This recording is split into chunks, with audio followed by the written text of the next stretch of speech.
তো guys good morning, I am Sagar, welcome to my new blog. তো guys আজকে বাজারটা দেখবে, দেখো আজকে আমাদের পাশে মেঘলা মেঘলা, এই দেখো মেঘলা মেঘলা। ভাই সকালবেলা প্রচুর বাতাস টানছিল, হ্যাঁ, আর এখন দেখো বাতাস টানলেও দেখো হালকা হালকা বাতাস টানছে, দেখতেছো? এই দেখো, আর গুড় ভাব রেখে দিয়েছে। ভাই 3 দিন দেখছি পুরো মেঘলা, কোনো বৃষ্টি হয়নি। এর কিছুক্ষণ আগে রোদ বেরিয়েছিল খ্যাটমেটে টাইপের, দেখো তারপরে দেখো পুরো অন্ধকারে চলে এসেছে। আর বাতাসটা টানছে হালকা হালকা, সকালবেলা যে হারে বাতাস টানছিল না, এখন বাতাসটা একদম কমে গেছে, একদম একদম কমে গেছে, গুড় ভাবটা রেখেছে হালকা করে।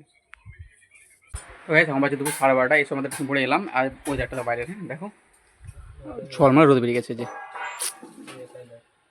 সকালবেলা ছিল মেঘলা মেঘলা, এখন থেকে পুরো 12:30 বেজে ঝলমলে রোদ। আর বাতাস টানলেও, বাতাস টানছে একটু একটু, দেখছি বাতাস টানলেও কী হচ্ছে না, পুরো গুমসানে রেখে দিয়েছে। আর মা এখানে যে দেখো যে ভাত বাড়ছে, যে আজকে ভাতে রান্না হয়েছে সেই কালকে চিংড়ি মাছ আনছিল না, সেই চিংড়ি মাছের সেই ঝাল ঝাল করেছে। আর এখানে আছে ভেড়ির টক আমচোরা দিয়ে। ওই আজকে বেশি কিছু রান্না হয়নি, আজকে খালি দেখো কম সম রান্না, প্রচুর গরম হতে পারছে। হ্যাঁ দেখো যে টক করেছে ভেড়ির আমসরা দিয়ে, আর এই যে মাছের চচ্চড়ি তেল ঝাল।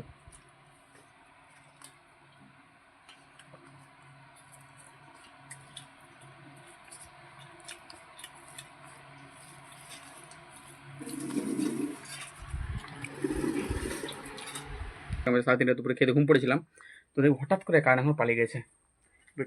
প্রচুর গরম আজকে আমাদের পাশে, হ্যাঁ এই যে কারেন্ট নেই দেখছো ভাই, প্রচুর গরম। এর বসবো কী করে টিউশনে, ওটাই হচ্ছে ভাই। মানে দুপুরে তো প্রচুর গরম, বাতাস টিমে টানে। দেখো সেই সকালে যে বলছিলাম তোমাদেরকে যে আস্তে আস্তে বাতাস টানছে, দেখো স্পিড বাতাস টানছে, দেখো এই যে স্পিড জোরে বাতাস টানছে, দেখছো? এই দেখো, আর প্রচুর গরম। এই গরমে একটু টিউশন পড়াতে, আর দেখো আমরা মিক্স পা, সে দেখো রোদ বেরিয়ে আছে। এই যে আমার বিকেল 5:45, এখন আছে মাঠে, আর মাঠে এখন প্রচুর বাতাস টানছে। এখন দেখো হালকা হালকা, এই দেখো সকলে আছে। আর এখানে এই দেখো মা, আর যে ঠাকমায় আমাদের তিল বাড়িটা আছে না, সেখানে ঘাস খাচ্ছে। আমি সময় টিউশন পড়ে এলাম, আর এখন না দেখছি বাতাস টানছে হালকা হালকা। আর দেখো আজকের আকাশটা দেখো, দেখো কেমন লাগছে মেঘটা।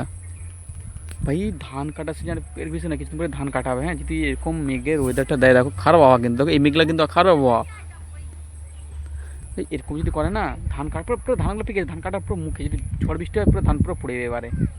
কারণ পুরো ধান কাটার মুখে একদম ফুটের পরে ধান কাটা হবে। আর মেঘের ওয়েদার দেখছো খালি কেমন দেখছো, আজকে বাজে আবহাওয়া দেখছো, দেখো যেমন মনে হচ্ছে বাজে আবহাওয়া হবে, তৈরি হবে মেঘের। জাস্ট এটা দেখো।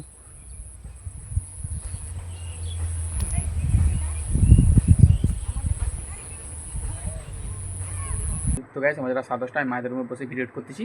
মামাদের রুমে শুয়ে আছে, কারণ বাবা বাড়িতে নেই, বাবা হচ্ছে ডিউটিতে। তো বাবা 2-3 দিন আসবেন এখন, তো মামাদের রুমে শুয়ে আছে এখন। তো ভিডিও করছি। আই হোপ তোমাদের ভিডিও ভালো লেগেছে। ভিডিও ভালো লাগলে ভিডিওটা লাইক, কমেন্ট, আর চ্যানেলটা সাবস্ক্রাইব করো না। দেখে নেক্সট ভিডিও, ওকে বাই।